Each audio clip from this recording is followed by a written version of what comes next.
Les mandé por ahí una presentacioncita que hicieron sus compañeros del curso previo, que no me parece mal como información, como para presentarla no me pareció muy buena. Ahorita les explico. El hecho de poner todos estos rubros, la definición como con todo el contexto, pues, por ejemplo, ponen todo el texto, como para leerlo les lleva muchísimo tiempo, ¿no? Entonces, la obstrucción intestinal es definida como un obstáculo en la progresión normal del contenido intestinal causada por una oclusión en la luz o por la ausencia de la propulsión normal que para, ¿no? Que transcurra el paso del contenido intestinal a través de todo eso, está sumamente largo, ¿no? Entonces, realmente aburre para una audiencia. Yo se los mando a ustedes aquí, precisamente, no lo voy a utilizar mucho como presentación en lo personal, pero tiene cosas que me parecen buenas, que se pueden rescatar como presentación o no, nada más que ahorita he optado por más bien contestar las dudas de ustedes y preguntas y llevar cierto orden en la revisión de aportaciones que yo pueda hacer extras a lo que ya les mandé escrito, que ese es el objetivo que estoy persiguiendo de mi parte, cuando menos ahorita. Entonces, bueno, son dos o tres detalles. Aquí cambia, por ejemplo, en la fisiopatología, no me parece mala. Hice algunas correcciones aquí le aumenté flechitas para que ustedes lo puedan ver ahorita, que no lo tienen en la presentación que les mandé. Y, por ejemplo, hice alguna aclaración muy pertinente en lo que se refiere a lo que es ileo y a lo que es la obstrucción mecánica. Este texto, si ustedes lo leen en su presentación, difiere un poco, lo separé y donde hago énfasis en el que la obstrucción mecánica pues es diferente de la no mecánica. En ambos casos hay falta de propulsión, pero en uno de los casos la obstrucción se debe pues a una estenosis, a una torcedura o a la presencia de un cálculo grandote ahí en el caso de ilio, el conocido ileo, ¿no?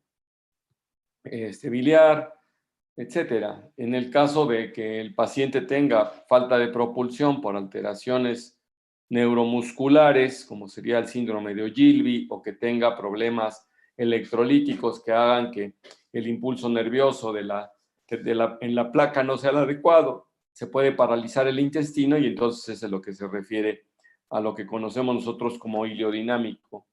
En realidad, el término ilio genérico, si ustedes dicen ilio, podría hacer que hagamos la distinción entre si es mecánico o es dinámico o funcional, ¿no? Entonces, eso es en general, pero en México solemos decirle ileo al no mecánico y al mecánico solemos decirle obstrucción. Es una costumbre nuestra, cuando menos, no sé si sea latina en general, pero cuando menos en México, yo sí se los puedo afirmar. Bueno, regresando a nuestro formato que hemos venido manejando, porque también me permite evaluar relativamente qué tanto ustedes están documentándose previo, como para conseguir, pretendiendo una especie de avance en lo que es esto, de la enseñanza-aprendizaje, y yo verdaderamente ser facilitador, ¿no? O sea, yo facilitarles. En realidad el conocimiento aquí es relativamente sencillo. Hay veces que me dicen, bueno, es que no lo he entendido. Bueno, para eso estoy, para que lo entiendan, por un lado. Pero por otro lado, también a mí se me ha hecho muy importante el que de mi parte tengan más información. Básicamente eso es lo que quiero hacerles saber. Entonces, ahora sí, nos arrancamos. ¿Tienen algún comentario o pregunta con respecto a la temática que veremos el día de hoy?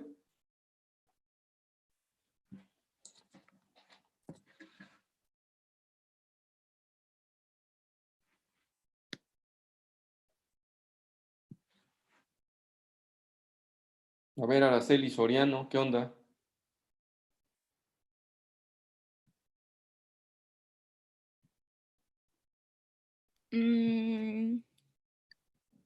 ¿Alguna duda, algún comentario? Pues... De lo que hayas leído o curiosidades que tengas de lo que hayas visto, si eventualmente viste algún caso. Por ejemplo, si te suelto la pregunta rápida de cuál es la causa más frecuente en adulto de oclusión intestinal, ¿qué me dirías? ¿Serían las adherencias? Exacto. Y ante las adherencias, entonces, ¿cuándo sospecharías tú una obstrucción intestinal en un adulto? Cuando ya tenga complicaciones y de sintomatología como la de úlcera péptica, pero que esté A ver, a perforada. ver, a ver, a ver. Aguántame tantito. Tienes un adulto y te da complicaciones por una úlcera péptica porque se obstruyó. Ujú. Por ejemplo, tú estás trayendo, pero de lo que me estás diciendo es que lo más frecuente es que sean las adherencias. Si estás trayendo el tema de nuestro caso, cuando vimos enfermedad péptica, estaría yo de acuerdo. Pero si lo más frecuente son adherencias, ¿cómo es que te imaginas un paciente adulto o adulta, por supuesto, hombre o mujer, con obstrucción intestinal? Mm, De esta pues, manera estás estructurando el tema que, entre comillas, conoces por lectura, la clínica, o sea, lo práctico, ¿no? Eso es lo pues que yo... llegaría con náuseas o vómito. Exacto, exacto. Ahora, ¿tú crees qué otra cosa? Entonces, ya nos está describiendo su compañera, más que náusea, vómito. Que la náusea a veces se traduce por una intoxicación, puede ser por el dolor cólico, pero el vómito, pues francamente, es por la obstrucción. Entonces, ahí viene una primera parte. ¿Qué otra? Distensión abdominal también sería. Distensión abdominal. Yo creo que eso es muy importante. ¿Cuál sería la diferencia entre tu paciente con una úlcera a donde se estenosó el píloro y unas adherencias que están más o menos después del ángulo de Treitz a 2 metros o 50 centímetros antes de la válvula ileocecal? ¿Cuál sería la diferencia en tus pacientes entre estos dos? En uno es una úlcera y en el otro es una adherencia. Podría ser que la úlcera esté más localizado y en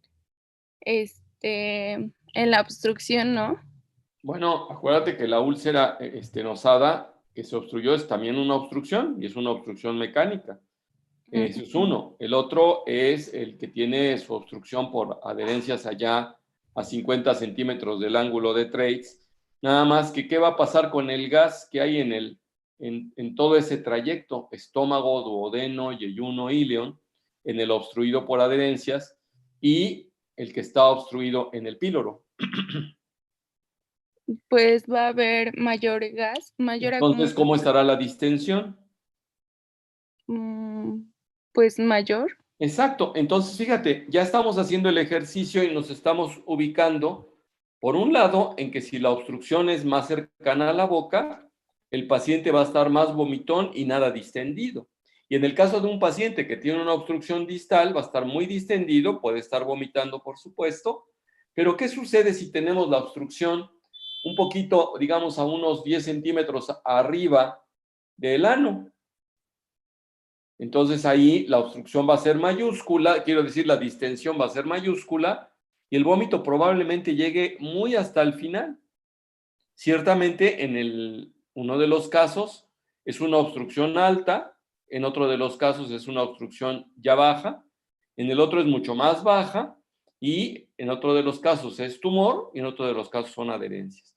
Entonces, con esto ustedes se pueden ir conformando la, eh, la idea de que vamos teniendo diferentes cuadros clínicos ante una eventualidad similar, que es la de que se tape el intestino.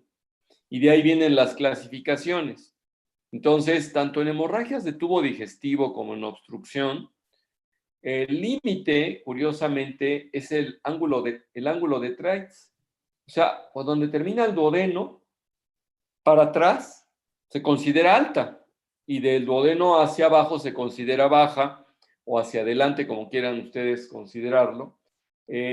Y hay alguna inquietud de varios autores por lo que implica en lo del diagnóstico, etcétera, de subclasificar en tres, en alta, media o baja. Y la baja es de la válvula ileocecal para adelante.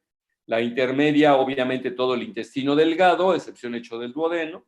Y la alta, pues todo el duodeno y para atrás, ¿no? Entonces, pero para fines prácticos, la mayoría de libros, eso es un convencionalismo. Claro, el conocimiento nos puede permitir hacer otro tipo de clasificaciones que pueden tener lógica, ¿no? Y que pueden ser más ilustrativas. Pero en el caso de alto y bajo, es el ángulo de Traizas. Ahí esa es la tradición. Y ya les decía yo, mientras más alto, menos distensión, más vómito, mientras más bajo, más distensión, menos vómito. Claro, cuando ya está muy avanzado, por muy bajo que sea, pues pueden estar los pacientes vomitando prácticamente una especie de diarrea. Es lo que le llamamos de características vómito, de características fecaloideas. Entonces, así rápidamente alcanzamos a analizar lo que sucede desde el punto de vista clínico con un paciente obstruido y ya empezando a analizar pues, cuáles son las causas, ¿no? Entonces, en cuanto a etiología, pues aquí dentro de la presentación existía adherencias, porque habla del intestino delgado y del intestino grueso. Entonces, otra vez, ¿no? ¿De qué manera las adherencias pueden obstruir el intestino grueso? Pues muy difícilmente, tal vez en el sigmoides, tal vez en el ciego, pero en el ascendente, pues difícilmente, en el transverso, difícilmente. Sin embargo, el intestino delgado es más susceptible de ser obstruido por adherencias. El cáncer es mucho menos frecuente en intestino delgado y el cáncer es mucho más frecuente en intestino grueso, si ustedes observan en esta casuística de que habla de etiología, ¿no?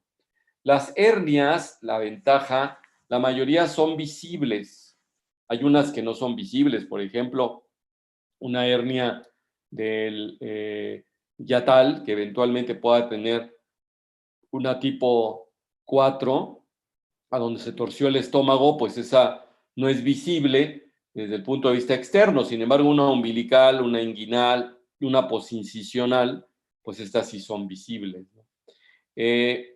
Habíamos visto, por ejemplo, en el caso de intestino grueso, una cosa es el tumor primario del colon, a donde en la luz crece el tumor, y otra cosa es un tumor metastásico o por contigüidad, a donde aplasta del exterior el colon y entonces se puede ser obstruido. Eso también aplicaría para intestino delgado.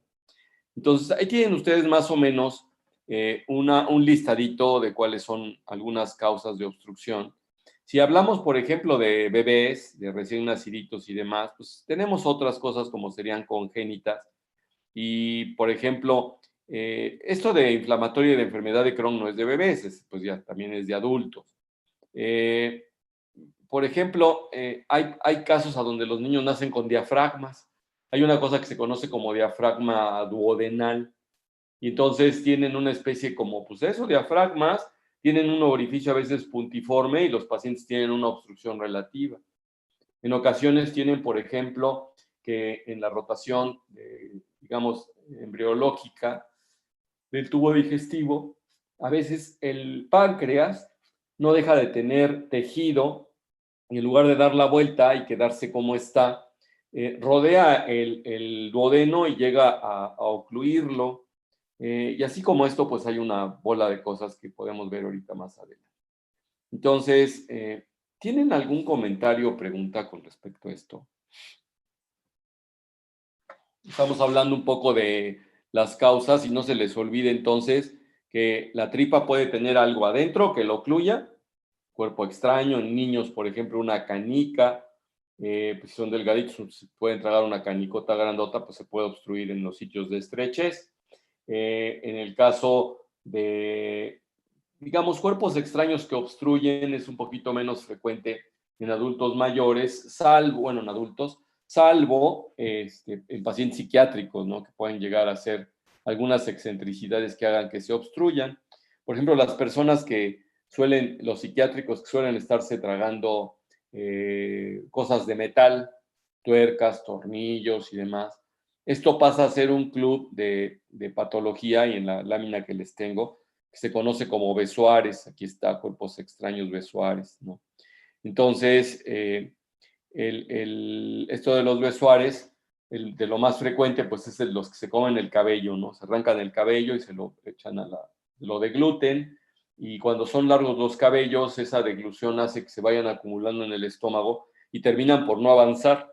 Entonces, algunos pacientes pueden llegar a tener una obstrucción intestinal, en este caso gástrica por Besoares, o más abajo también pueden hacer nudos de cabello y irse a obstruir al duodeno, a la válvula ileocecal o incluso un poco más adelante. No suelen correr fácil. Entonces, pues, es para pacientes psiquiátricos, ¿no? Eso es lo que le llamamos intraluminal. Ahora, cuando se trata de la pared, ¿no? Que es la que se engruesa, en el caso de los tumores, engrosamiento y estenosis se estrecha. Entonces, esa es la pared la que genera la obstrucción, como en las úlceras, por ejemplo, pilóricas a la que se hacía mención su compañera. También existe la obstrucción externa en el caso de tumores grandes que hacen lo que se llama efecto de masa, digamos ya rumbo al sigmoides, o alguna tumoración que está infiltrando y que ya empujó y aplastó una asa de intestino y la ocluyó. Otra externa podría ser precisamente las adherencias. Están las que son por torsión, a donde pues ni es la pared en sí la que está haciendo que se obstruya ni el contenido, sino es una torsión del tejido, es lo que se conoce como volvulus, que la otra vez les enseñé, y entonces pues eso es lo que tenemos, ¿no? Una obstrucción por torcedura, vamos a decirlo así. Y está pues el no mecánico, a donde no hay nada que le estorbe, pero el intestino no empuja, simple y llanamente, ¿no? Entonces, eso es lo que se conoce como ilio. Entonces, las intrínsecas son las que están justamente en la luz, por ejemplo, por proceso inflamatorio y demás. Las extrínsecas, como son las hernias, las adherencias, algunas adherencias congénitas también. Y esto de las torsiones o vólvulo, que ya había yo mencionado. Pues digamos eso en cuanto a lo que va a provocar la obstrucción, ¿no? Que impide la progresión del contenido del interior hacia adelante. Si regresamos nosotros a la fisiología, pues uno de los estímulos para que avance el contenido, uno es el movimiento global del organismo. Por ejemplo, el hecho de caminar o correr o trotar genera un movimiento, digamos, armónico del intestino que estimula el peristaltismo. Otra cosa que estimula el peristaltismo, pues es la presencia en sí del alimento. Incluso, así como nosotros tenemos nuestra fase cefálica de la digestión, cuando empezamos a masticar también, tenemos un marcapaso que va prácticamente de la faringe hasta el ano, que va generando la onda propulsiva, que es hacia adelante, ¿no? Que es hasta el recto. Entonces, muchas veces las personas cuando empiezan a comer, sobre todo los chiquitos que no están acostumbrados, no están educados para eso y acondicionado su intestino para eso, empiezan a comer y sienten deseos de defecar. Entonces, pues obedecen a un estímulo natural. Cuando nosotros nos acondicionamos, ya sabemos que no tenemos que ir a defecar cuando empezamos a comer porque nos despierta el deseo, salvo que pues sea demasiado intenso, ¿no? Ahí sí con permiso. Pero si no, pues normalmente estaremos esperando. Y muchas veces, muchas personas van a evacuar después de los alimentos justamente. Hay algunos que están acondicionados para hacerlo antes y eso no es infrecuente. Les iba a comentar, bueno, vamos ahorita que estamos más o menos rumbo a la mitad, voy a pasar lista. Nos vamos al revés. Jacqueline Zamora. Jacqueline. Sí tengo el de ustedes. Sandra Becerra. Presente. Sí, entonces Jacqueline Zamora no está. Araceli Soriano. Presente, doctor. Alexis Sánchez. Presente, doctor. Berta Sánchez. Presente, doctor. José Romero Peña. Presente. Michelle Rodríguez. Presente. Marifer Ramírez. Presente. Yesenia. Presente, doctor. Itzel Pani. Presente. Alma Navarrete. Presente, doctor. Monje Mauricio. Monse. Edgar Martínez. Presente, doctor. Harumi. Presente, doctor. Araceli López. Presente. Santiago Herrera. Presente, doctor. Lilia Hernández. Presente, doctor. Jorge Guzmán. Presente, doctor. Lisette Guevara. Presente, doctor. Erasmo Guerrero. Presente, doctor. Mariana González. Presente. Aran Gómez. Presente, doctor. Adrián Gasga. Presente. Marifer Galicia. Presente. Araceli Escobar. Presente. Pedro Domínguez. Presente. Marifer Díaz. Presente. Alfredo Díaz. Presente, doctor. Anaide Marcos. Presente. Fernando Cuevas. Presente, doctor. Michelle Cuautle. Presente, doctor. Merced Cuapanteca. Presente. Aidet Cruz. Presente. David Cholula. Presente. Juan Camaño. Doctor. Y Sandra Becerra. Ya me habías dicho. Bueno, entonces, regresando a nuestros datos.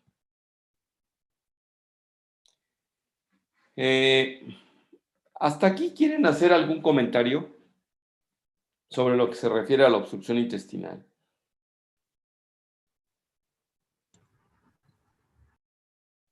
Yo, doctor. Venga. Doctor. Sí, Doctor, venga. el síndrome de Ogilvy menciona el Villalobos que es una distensión masiva, bueno, es que no sé si sea como un tipo ilio porque solo menciona que es una Es tipo ilio. dilatación Tipo ilio y del espontánea. colon. Ajá, ilio, del ciego y del Tipo ilio colon y del proximal. colon. Mm. Ah, ok. Sí, ¿Pero o es sea, por ilio? es un hecho, es un hecho. Y ahí la bronca es en lo que les mandé a ustedes. Por ahí hablan de Ogilvy, van a ver, por acá estaba.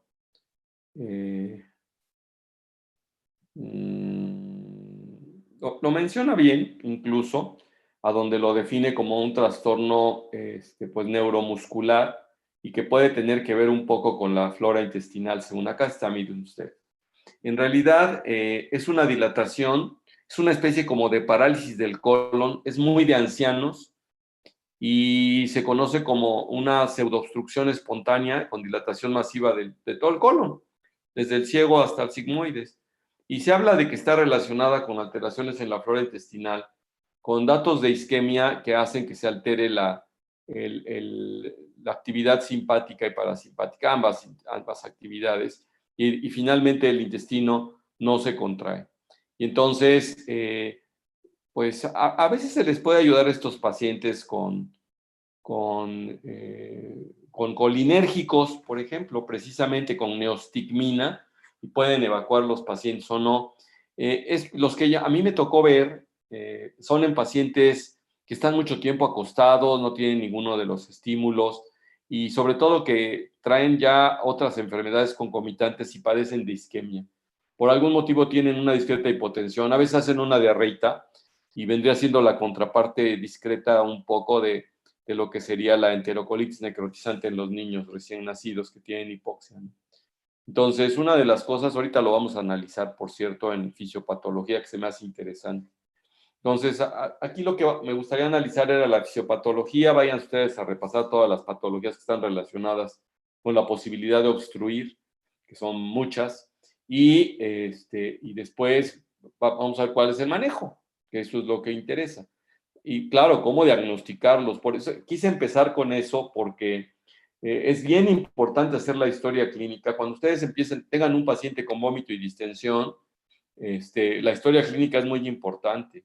Si es una mujer que tiene intestino irritable, se distendió y tiene vómito, y pues dentro de la historia clínica tienen ustedes que tiene una menorrea de 2 meses, pues a lo mejor está distendida por intestino irritable, por gas y porque se mandó comiendo mientras pudo comer y ahora ya tiene náuseas por embarazo, ¿no?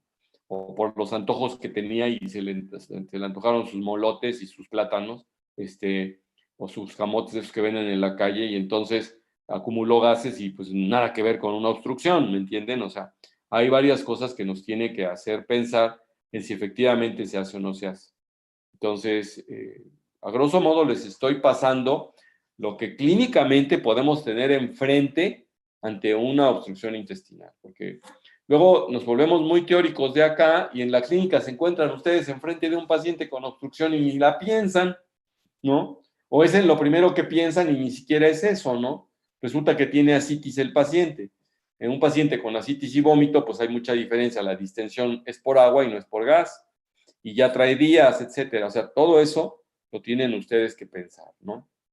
Y mientras más medicina sepan, más van a poder ir distinguiendo una cosa de la otra, ¿no? Y claro, van a necesitar complementar esto que se ve en la teoría con lo que se hace en la práctica.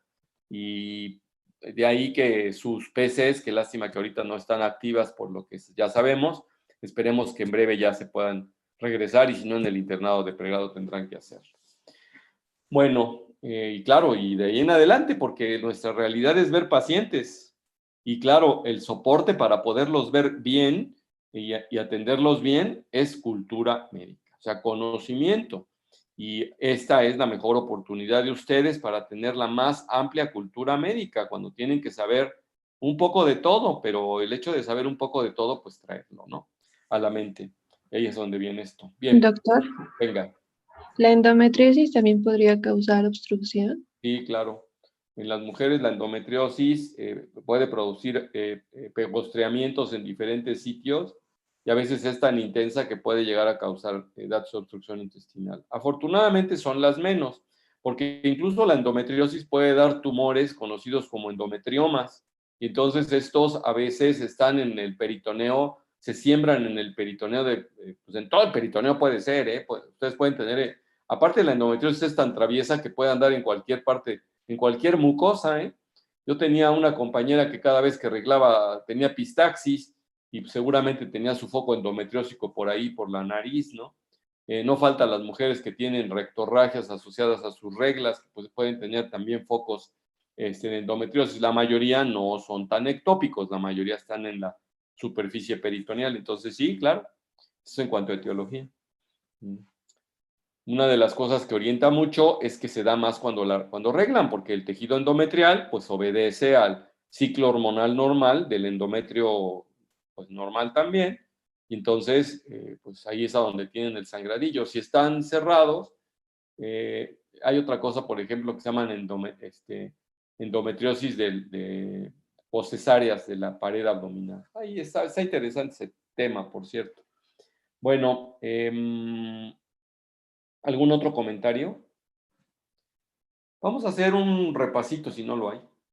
Vamos a hacer un repasito rápido de lo que sería pues el transcurso normal del alimento de la boca hacia el recto, ¿no? Entonces, nosotros ya sabemos que un montón de litros pueden pasar por el intestino en la luz y entonces, pues más o menos por la válvula ileocecal van a llegar ahí de 400, 500 mililitros y la mayoría del líquido se va a absorber en el intestino delgado hasta la mayoría, porque son 9 litros. Pero todo el líquido que todavía queda en el intestino grueso, justamente el ascendente y el transverso hace el trabajo de terminar de absorber y empezar a dar la forma sólida que tienen las heces habitualmente. Cuando tenemos diarrea, pues eso no ha sucedido. Y entonces, ¿qué pasa cuando nosotros tenemos una obstrucción pues en cualquiera de los puntos que ustedes quieran, ¿no? Entonces, puede ser que esté en cualquier nivel y se parece mucho la fisiopatología. Aquí me estoy refiriendo básicamente al intestino, tanto delgado como grueso, pero un poco más hacia el delgado. Entonces, cuando ustedes tienen una obstrucción, pues normalmente transcurre el líquido hacia adelante, está el peristaltismo, y si se encuentra con una barrera, luego el intestino hace una cosa que se llama peristalsis de lucha. La peristalsis de lucha se parece mucho a los ruidos de la diarrea en un paciente que no la tiene y que se queja de cólico y que está distendido, por ejemplo. Entonces, si tienen distensión, no está evacuando el paciente y tiene peristalsis de lucha, pues eso les habla a ustedes clínicamente de una obstrucción. Entonces, eso hace que se vaya agolpando el líquido justamente inmediatamente antes de la obstrucción. Y entonces, ¿qué va a suceder ahí? Que va a empezarse a alterar por el edema, por la compresión que tiene la mucosa, va a empezarle a provocar algún problema circulatorio. La compresión de la mucosa, porque se distiende en el interior, hace que desde el punto de vista venoso no circule la sangre venosa. ¿Se acuerdan ustedes que les decía yo que la fisiopatología en la obstrucción intestinal se parece a la fisiopatología de la apendicitis aguda?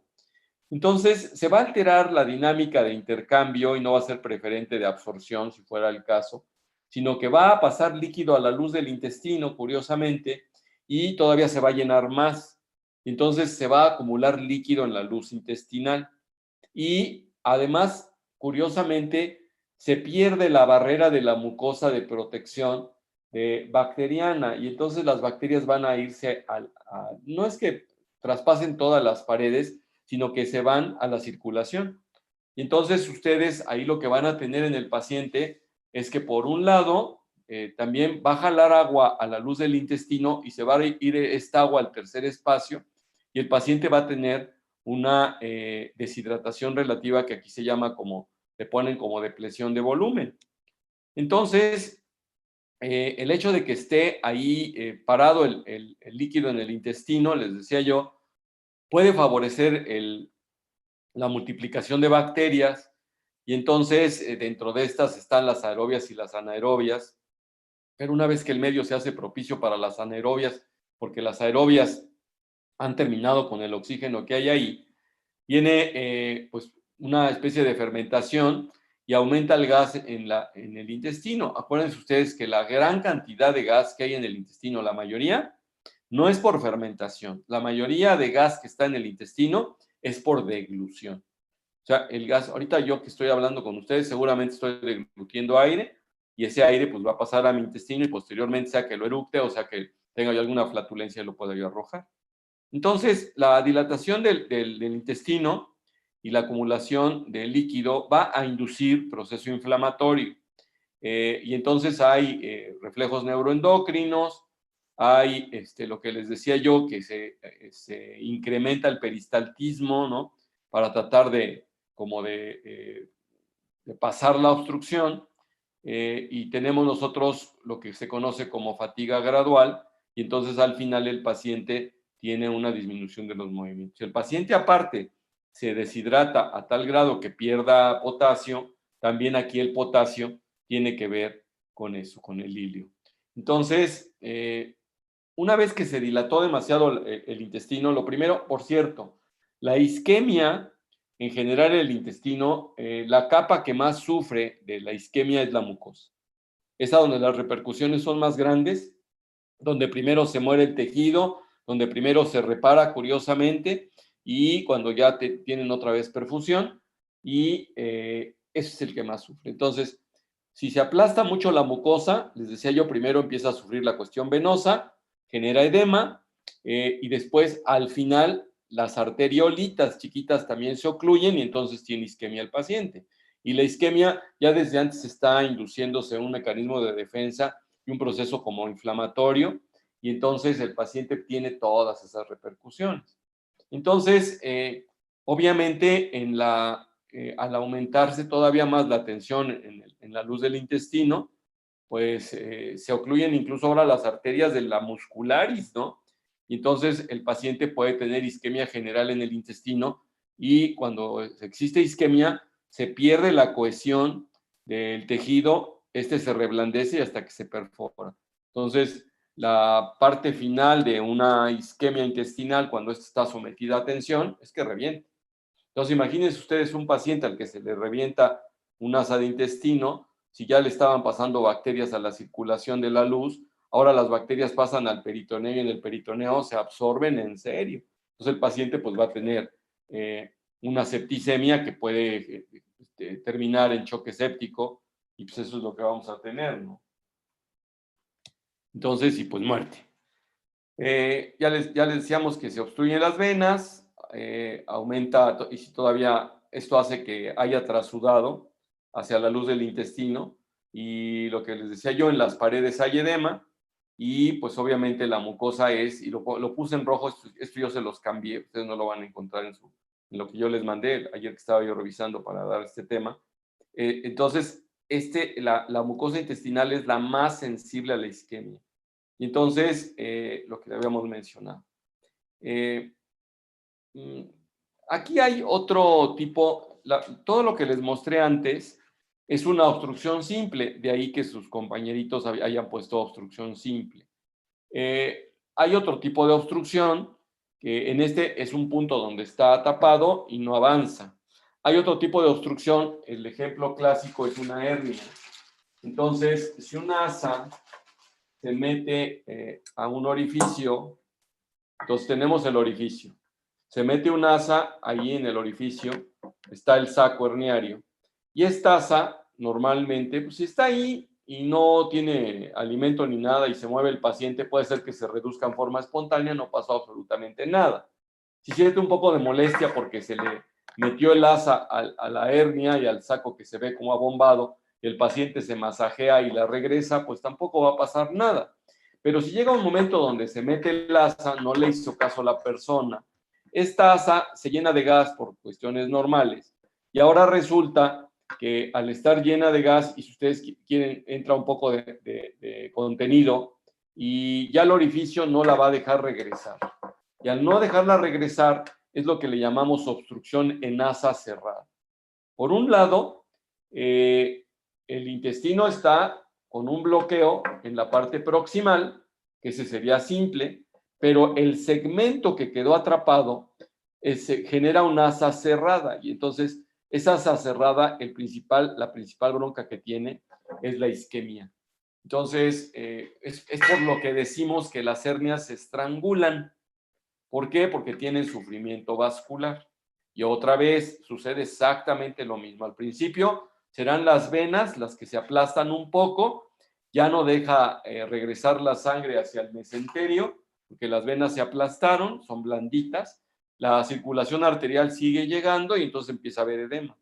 Se empieza a edematizar el tejido en general, todas las capas del intestino, incluso el mesenterio, y menos se regresa por el orificio que a donde se metió el asa, ahora ya está cachetona, está gorda, ¿no? Está edematosa. Bueno, y entonces al final tiene isquemia. A veces se encuentran ustedes cuando tienen hernias estranguladas, cuando abren el saco, pues un asa de tejido totalmente negro, ¿no? Entonces, ahí tenemos. Voy a ponerles, porque esos ejemplos sí se los puse. Permítanme un segundín. A ver. Doctor, entonces cuando un paciente tiene una hernia, es recomendable que sí, bueno, se haga una cirugía o algo así. Porque... Sí, miren, cuando ustedes tienen una hernia, lo único que hay que esperar es que no tenga contraindicación para ser operado el paciente y ya, ¿eh? Eso es todo lo que hay que hacer, la verdad. Entonces, quiero ponerles, porque en las pláticas que yo doy de esto sí tengo esos ejemplos, y en estas no tengo los ejemplos. Entonces, ahorita les voy porque, pues, a veces una imagen dice mucho más que todo lo demás, ¿no? Miren, aquí les quiero mostrar justamente cómo es que sucedió lo del asa cerrada, ¿no?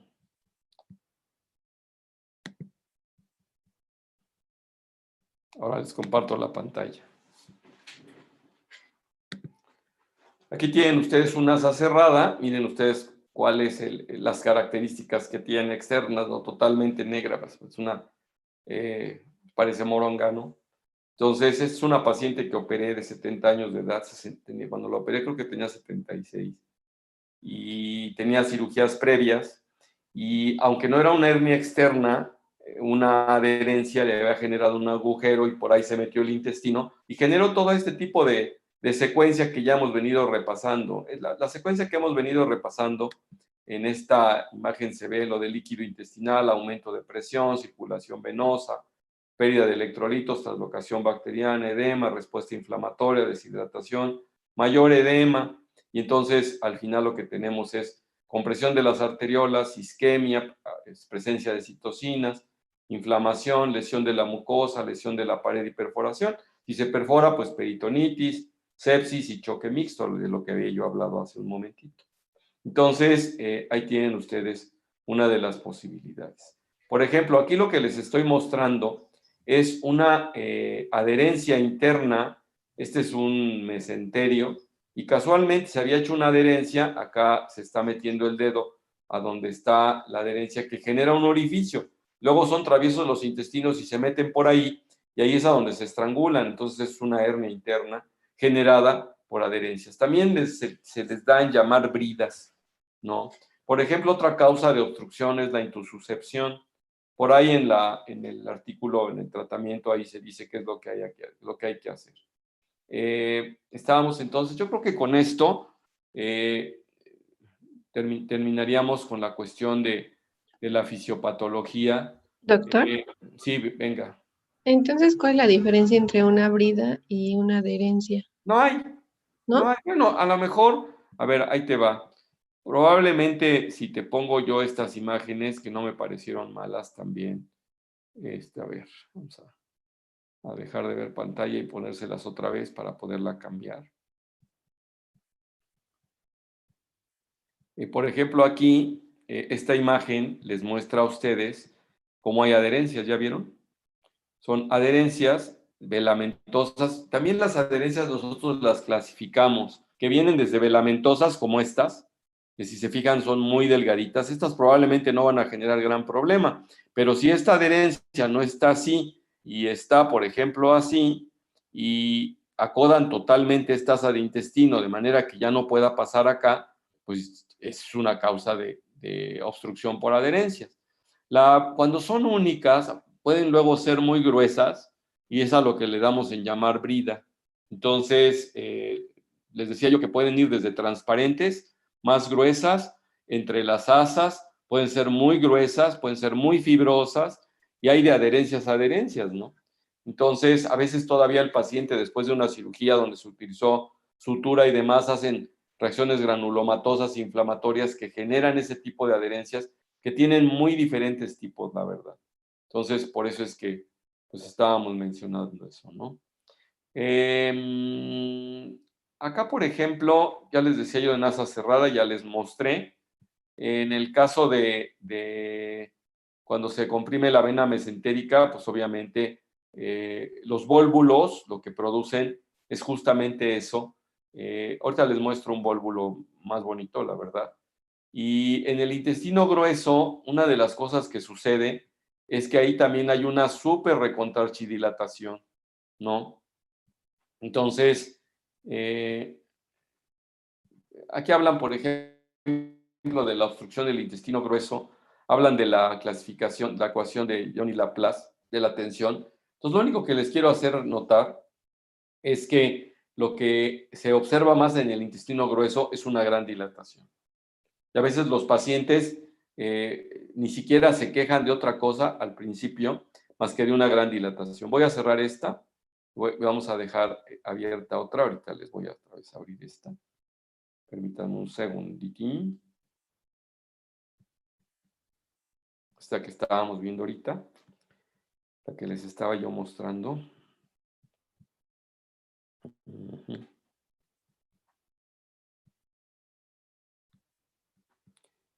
Para que ustedes vean otras imágenes, por ejemplo, las de intususcepción, a donde el intestino como que se quiere comer a sí mismo. Incluso esto lo provocan muchas veces. Algunos pacientes tienen tumores polipoides en la luz del intestino. Entonces el organismo entiende que ese pólipo es como un contenido intestinal y como que lo hace avanzar. Como está pegado a la mucosa, pues la mucosa avanza y hagan de cuenta que esto como que se deglute esto, ¿no? Entonces se mete acá y obviamente genera isquemia donde se hace el doblez, porque luego se quiere meter también el mesenterio, ¿no? Porque no nada más es la tripa que está suelta, pues la tripa tiene mesenterio y ustedes lo saben. Y aquí les quería yo mostrar los vólvulos más frecuentes, que son los del sigmoides. Miren ustedes cómo puede llegar a alcanzar volumen un sigmoide, ¿no? Y no me lo van a creer, pero ese es el chiquito, ¿eh? Por ahí tenía otra fotografía que ya no puse, de uno todavía mucho más grande, ¿no? Entonces, hay ocasiones a donde ustedes exteriorizan el sigmoides cuando hacen la incisión, lo desrotan, pero pues el hecho de meterlo ahí genera un riesgo enorme en el paciente, entonces pueden ustedes optar por hacer la resección y anastomosis y quitar toda esta cantidad. Miren las manos pues aquí parecen manos femeninas, las manos de la persona que está tocando esto, y pues para que tengan una idea. Hay otra causa de obstrucción que llegamos a ver como etiología, que es lo que se conoce como ilio biliar. En este caso, los pacientes, porque hay personas que dicen, no, tenía yo cálculos en la vesícula y me tomé varios días cucharadas de aceite de oliva y hasta la evacué. La verdad es que pónganse ustedes a pensar cómo va a pasar un cálculo del tamaño de un hueso de aguacate y que pase por el cístico o por el colédoco, ¿no? Eso no es posible. Sin embargo, si la vesícula biliar llega a tener, por la presencia del cálculo, se perfora, hace un proceso inflamatorio lento, ese proceso inflamatorio va a estar generando, puede comunicarse con el duodeno, hasta que se genera una fístula o sea, una comunicación anormal entre la vesícula y el duodeno. Ahí sí puede caer el cálculo, que puede ser del tamaño de un hueso de aguacate, y obstruir el paciente en cualquiera de los sitios. Entonces, una de las cosas que se ven es aire libre en las vías biliares, y por ejemplo, aquí hay una placa simple en este caso, de tórax y de abdomen, a donde se observa como el árbol biliar lleno de aire, lo que se conoce como neumobilia. Luego de eso tienen ustedes los datos clásicos de obstrucción, y ahí está un cálculo, ¿no? Entonces, bueno, pues ahí tienen ustedes varias de las causas de las que producen obstrucción intestinal. Aguanten un segundo, voy a cambiarles, es que tenía yo 2 bloques de diapos mías. Nos quedan unos cuantos minutos para terminar con esto, y si quisiera yo mostrar, porque se me hace de mucho interés, el mostrarles aspectos radiológicos de esto. Entonces, acuérdense ustedes que ayer que vimos apendicitis aguda, les mencionaba yo que ya no tienen cabida la serie simple de abdomen, que las únicas indicaciones son cuando hay sospecha de obstrucción intestinal. No se los mencioné ayer, pero también cuando hay sospecha de litiasis ureteral y cuando hay perforación intestinal o de víscera hueca, ¿no? Puede ser el estómago, puede ser. Entonces, hay signos clásicos de obstrucción, y los signos más clásicos de obstrucción son obviamente la distensión de asas. Hay unas que se llaman cuentas, ¿no? Como de rosario. Esto que se ve más como grisáceo, que sería una especie de opacidad, es líquido. Entonces, no se les olvide que los pacientes deben tener una placa en bipedestación, que sería esta, por eso vemos niveles, acá se ve un nivel, y en decúbito, donde normalmente no se ven niveles, solamente se ve distensión. Además, esta imagen, estas son las que se conocen como en pilas de moneda. Entonces, son los signos clásicos de pilas de moneda. Es un poco más clásico acá, que en realidad acá, pero como esta imagen tenía lo de pilas de moneda para que no se les olvide a ustedes, ¿no? Lo que se conoce como stock coin en inglés, que les había puesto sus compañeros por ahí. La cosa de los niveles hidroaéreos en los pacientes de pie y con dilatación de asas específicas también se conoce como signo de escalera. Por ejemplo, a veces ven un nivel acá, uno acá y uno acá, como si sería una escalera, ¿no? Son varios de los signos que suelen utilizarse. Todos ellos implica que estemos pensando en obstrucción. Esto de ilio generalizado, cuando tenemos nosotros una distensión uniforme de asas de intestino delgado y grueso, todo el delgado nos hace pensar que el paciente pueda tener ilio. Si no tiene antecedentes, vamos a suponer hay un paciente, en la historia clínica se suele recoger. Luego puede llegar un paciente con ustedes, no quiero ponerles el caso extremo, uno más común. El señor de 75 años de edad que tuvo mucha diarrea hace 2 días, y llegó un familiar con el Imodium en la mano, y como leyó que era una por cada evacuación y se tomó 6 tabletas. Entonces el paciente ahora tiene un ilio por anticolinérgicos. Entonces se le dilata todo el intestino y ahora ya no tiene diarrea. Se pueden ver niveles hidroaéreos o no, y entonces es lo que le conocemos como ilio. O sea, no es una obstrucción, pero es una vendría siendo una obstrucción que es pues, dinámica, ¿no? Entonces, a los pacientes, cuando nos llegan con este cuadro y lo sospechamos, es una de las pocas indicaciones precisas de colocarle una sonda nasogástrica al paciente, y el tratamiento normalmente es médico. El 75-80% de pacientes se alivia depende también la etiología, ¿no? Porque si es una hernia estrangulada, pues el tratamiento ya no será médico. Si es una hernia encarcerada reciente que empieza a dar datos de dolor intenso y ustedes tienen al paciente, le dan masaje, tienen poquito tiempo, hace una hora le pasó, se le acaba de atorar y tiene un dolor que no soporta, lo acuestan y le dan un masajito y acaban de reducir la hernia, pues ya ustedes terminaron con la causa de obstrucción y ahora pues hay que programarlo para la plastía umbilical o inguinal o posincisional. Pero si ya tiene varias horas y ven la piel violácea, no, ese paciente hay que operarlo. Hay que operarlo, no queda otro remedio. Sin embargo, si el paciente está distendido, con vómito, tiene antecedentes de que fue operado hace 20 años, de lo que se les ocurra en el abdomen, la mayoría de cirugías, aunque sean lejanas incluso al sitio de obstrucción, pueden hacer los pacientes adherencias.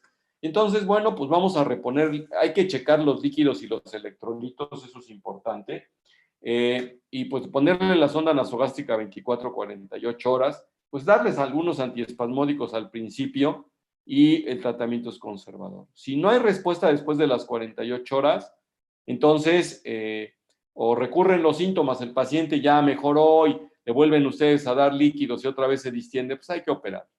Entonces, los datos de isquemia, ¿cuáles son? Cuando tienen ustedes una leucocitosis importante, que le llamamos datos de alarma, de sufrimiento de ASA, o el dolor tiene cuando ustedes encuentran en el paciente un dolor desmesurado continuo, ya no tipo cólico, y sobre todo si son mayores, piensen en que es isquemia, porque si algo duele es de isquemia. Claro, si tienen datos de sepsis, peritonitis o hernia es evidente, pues hay que operarlos a los pacientes, ¿no? Y entonces, aquí ya habíamos visto la etiología del delgado, que son las adherencias. Eso ya lo habíamos visto, y sobre todo la estrangulación es muy importante.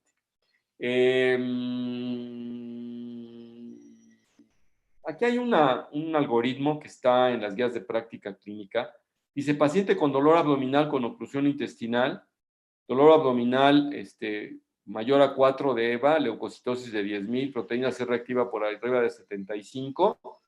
Si sí la tiene, hay que meterlo a la laparotomía exploradora. Si no lo tiene, hay que ponerle sonda nasogástrica y ellos lo llevan hasta 72 horas. Si el drenaje es alto o es un poquito más bajo, podrían ustedes incluso utilizar contraste hidrosoluble para ver el sitio de la obstrucción, pero eso no es tan importante. Que existe mejoría, pues continuar con el manejo conservador. Que no existe, pues hay que llevarlo a la laparotomía. Hay otras causas de la laparotomía, como sería que el paciente haya sido recientemente operado antes de mes y medio, o si hay líquido libre o hay aire libre, pues también hay que meter a los pacientes a quirófano. Y hablan aquí de que si la oclusión tiene una CPK mayor a 130, podría hablar también de que el paciente amerita la laparotomía exploradora. Entonces, pues básicamente es esto. Ya habíamos hablado del diferimiento. Este es un caso clínico que no les voy a presentar. Léanlo ustedes, no está por demás. Fue un caso... no, no se los dejé. Ni lo van a poder leer porque esta plática ustedes no la tienen, perdón. ¿Algún comentario o pregunta en estos minutitos que nos quedan? Porque a lo mejor ya tienen clase ustedes. Para los que tienen clase se pueden salir, no hay ningún problema. Los que no, pues si surgen preguntas, yo puedo estar con ustedes aquí un ratillo más. Tengo un paciente citado, pero no ha llegado. Entonces, lo que llega, estoy a sus órdenes. Preguntillas.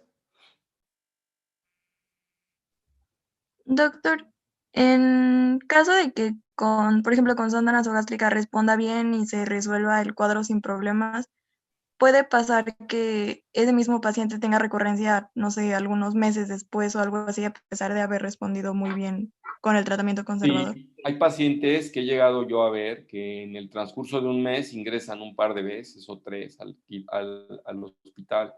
A esos pacientes definitivamente hay que ofertarles cirugía y miren, cuando los pacientes hacen adherencias, Si ustedes los vuelven a meter a quirófano, puede ser que hagan más adherencias, es una posibilidad. Pero estos que tienen ya, que han recurrido con 3 ingresos, pues sí se aconseja meterlos a quirófano y buscar los sitios de mayor acodamiento y liberar la mayor cantidad de adherencias que ustedes puedan liberar. La verdad es que eso es lo que se puede hacer. Entonces sí, efectivamente. Telefonearon, no sé si se perdieron, luego cuando van llegando a mi consultorio se pierden. Entonces, déjenme. Pero, a ver, ¿sí con esto se aclara? Sí, gracias, doctor. Ok, así ya, me avisaron que llegan 15 minutos tarde. Entonces tengo para ustedes, los que puedan quedarse acá y quieran hacer preguntas, tengo cuando menos 10 minutos extras para ustedes para hablar de obstrucción intestinal. Había una señora que me acuerdo en el ISSSTE, ya se conocía, y llegaba y decía, por favor, pasen unos guantes, un poco de jalea y denme la sonda, porque ustedes no saben poner sondas. Y agarraba y ella solita se la metía, era impresionante. Ya tenía experiencia en llegar y me acuerdo que la había yo operado en una ocasión, después de haber ingresado así frecuente, y pasaron como 5 años y volvió a regresar. Casualmente me buscó y me dice, no, doctor, pues ya estuve en urgencias y ya, ya estoy bien. Y yo creo, y ya no volvió, ya, o sea, realmente después de ese conato de obstrucción que tuvo esa vez 5 años después de haber tenido varios previos, y cuando yo la operé, pues ya no volvió a hacerla, pero me da risa porque ella solita se ponía su sonda nasogástrica, ¿no? A ver, ¿algún otro comentario? Merced, ¿quieres hacer algún otro? Bueno, es que tenía la duda porque, por ejemplo, sí me queda como clara cómo es la secuencia en el caso de que haya, pues, tal cual una obstrucción o en el caso de una hernia, o sea, algo como físico, por así decirlo. Pero en el caso de, bueno, lo que se describe como que el híleo paralítico, o sea, que simplemente no hay movimiento, hay como que, ¿qué causas La pueden? historia clínica es importante. Por ejemplo, yo les puse ahorita para salir el ejemplo típico del viejito que le dieron un montón de pastillas de loperamida. Entonces ya tienes el antecedente cuando menos. El otro es que el paciente haya tenido, ¿cuáles son de las causas más frecuentes de ilio? El postoperatorio, o sea, un paciente recientemente operado, por el hecho de haber expuesto el peritoneo a veces al aire o de haber estado toqueteando las asas de intestino, pueden hacer un ilio postoperatorio. Entonces, ahí, si ya pasaron, por decir, 48 horas y tu paciente está distendido y tienes poco ruido intestinal, es conveniente que cheques cuáles son las causas más frecuentes de ilio. Una es el hecho de haber expuesto el peritoneo al exterior o haberlo estado toqueteando. Otra es que tengas una complicación de tu cirugía, que el paciente tenga una fuga y entonces está haciendo ilio paralítico por ese motivo. O sea, la peritonitis en sí puede provocarlo. La otra es que no tenga nada de eso, pero que tuvo un desequilibrio del electrolítico y tiene hipocalemia. Es de las causas más frecuentes el potasio. Hay otros también, a veces el calcio, pero esos no están tan relacionados. El potasio bajo, si ustedes lo corrigen, puede el paciente recuperar su movilidad intestinal. Pues básicamente sería eso. Y en los pacientes viejitos, por ejemplo, a veces cuando están estreñidos y no se mueven para nada, no llegan a ser un síndrome de Ogilvy, pero sí hacen una especie de obstrucción intestinal que pareciera ilio. Entonces, en esos pacientes, ¿qué otros pacientes pueden hacer un ilio de esas características? Por ejemplo, los pacientes en trauma que tienen una sección medular, a veces hacen ilios prolongados. Esos pacientes se les puede poner un poquito de neostigmina y se estimula el movimiento del intestino. Entonces, claro, hay que descartar que no tengas un problema mecánico. Y una de las características del ilio adinámico, que le llamamos nosotros también, es que como que la dilatación es uniforme y no hay ruidos intestinales.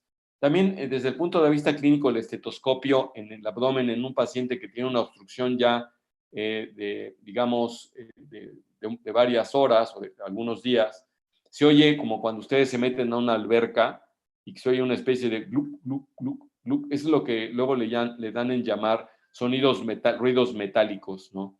Que pues allá el discreto movimiento del intestino de un lado a otro, del contenido del intestino líquido de un lado a otro junto con un poco de gas, simula ese ruido, ¿no? Entonces, no sé si con esto te queda, Merced, o todavía no. Sí, sí, ya me queda más claro, Más o gracias. menos ya te va, ok. Para cuando te enfrentes a una situación así, ¿no? A ver, ¿no hay más? ¿No hay más curiosidades, Doctor, Pedro? Sí, dime. yo leí que después de hacerlo de la sonda nasogástrica se puede realizar otro estudio, bueno, otra radiografía. Eso sí es factible para ver Por si ejemplo, pues ya. ustedes le ponen una sonda nasogástrica al paciente cuando llegó. Le sale, miren, si le sale líquido fecaloideo, ya es difícil que se vaya a resolver el problema. Pero si lo que obtienen ustedes es un líquido gleroso, glerobiliar, y el paciente estuvo drenando alrededor de 500 el primer día y el segundo día otros 500, y ya encuentras el abdomen un poco más blando. Otro dato importante es que el paciente empieza a canalizar gases, porque si ni gases canaliza, a veces te encuentras con que le pones la sonda y empiezan con diarrea los pacientes. No hay que irse con la finta, porque la peristalsis de Lucha se transmite antes del obstáculo y después del obstáculo. No es infrecuente que los pacientes obstruidos presenten varias evacuaciones, incluso hasta diarreicas por ese motivo. Entonces, ya le pusiste tu sonda a tu paciente y a veces empiezan con diarrea y canalizan gases. O sea, a lo mejor ni tienes que mandarle otra radiografía. Sin embargo, el paciente sigue sin canalizar gases, pues le tomas otra placa, y si tú sigues viendo después de las 48 horas que estuvo drenando eso, ves niveles y demás, eso te va a animar a meterlo a quirófano. La verdad es la hora en la que el médico urgenciólogo, el médico que está encargado del paciente, el gastroclínico, interconsultar con nosotros los cirujanos y nosotros decidir qué hacer con el paciente, que en este caso, después de haberle dado ese chance, pues lo que amerita es cirugía al paciente. Hay que descartar, por supuesto, que no tenga ningún viso de ser un hilio, porque es muy vergonzoso meter a pacientes, no vergonzoso, pues la morbilidad que significa, y el paciente tenía un hilio postoperatorio y ya lo volvieron a meter a quirófano, ¿no? Entonces, si no tienen datos, que tampoco hay que negarse mucho a meterlos, porque ¿qué pasa si ustedes le hacen un ATAC y ven niveles? Porque también ahora ayuda mucho el ATAC. Incluso los pacientes no se tienen ni que poner de pie y sí pueden ver niveles, porque el ATAC, como les muestra los cortes axiales, ahí sí pueden ver niveles. En placas planas, simples de abdomen, no se puede, pues hay que ponerlos de pie y en decúbito, pero tomarle un ATAC ahí luego nos ayuda mucho. Un ATAC simple, pues, pasa y pues, pueden ver ustedes muchas cosas. Entonces, sí se puede tomar otra placa. Algunos incluso, les decía yo, les dan a ingerir, les meten por la sonda nasogástrica material de contraste hidrosoluble para hacer una especie de tránsito intestinal, a ver dónde está la obstrucción. Pero pues eso realmente no da tantos datos, ni es tan necesario. Es más global la valoración de un paciente con obstrucción intestinal. Sobre todo cuando es mecánica, pues hay que irla a aliviar. ¿Qué hacemos, por ejemplo, con un paciente que tiene una obstrucción en el recto, a unos, bueno, entre sigmoides y recto? Una obstrucción tumoral, pues a veces lo que hay que hacerle nada más es exteriorizar el intestino, el sigmoides, haciendo una técnica que se conoce como de Mikulix, a donde sacan ustedes el asa, está así, sacan el asa y le hacen un agujero para que por ahí salga la materia fecal proximal y no aumente la presión distal. No se me puede olvidar una vez un error verdaderamente entre un oncólogo y yo con poca experiencia, que no tuvimos ninguno de los dos un profesor como yo para ustedes, a donde se nos ocurrió cortar, sacar el asa para aliviar la obstrucción y dejar sellado abajo, como si fuera un procedimiento de Hartmann, se llama, y cerramos el intestino. Estaba obstruido entre donde nosotros sellamos y el tumor, y pues se reventó el intestino otra vez, ahí dentro, en forma retrógrada, aumentó la presión en lo que le habíamos dejado nosotros ahí. Y el paciente, pues, fue un fin de semana y no se animó a meterlo el colega pronto, con los datos de peritonitis, y pues se murió, ¿no? Entonces, qué vergüenza, la verdad. Pues para que tengan una idea de que nos enfrentamos ante muchas cosas, ¿no? Y tratándose de esto. ¿Qué más?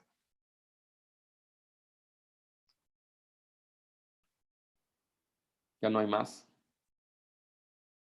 Ya se aburrieron. ¿Qué hay, Becerra? ¿Quieres hablar? No, doctor. Nada más poquito. Bueno, jóvenes, pues que estén contentos este fin de semana, patriótico, síganse cuidando del del COVID para que no les vaya a dar la COVID. Hasta luego. Gracias, doctor. Sí, doctor. Gracias. Nos vemos el lunes. Doctor.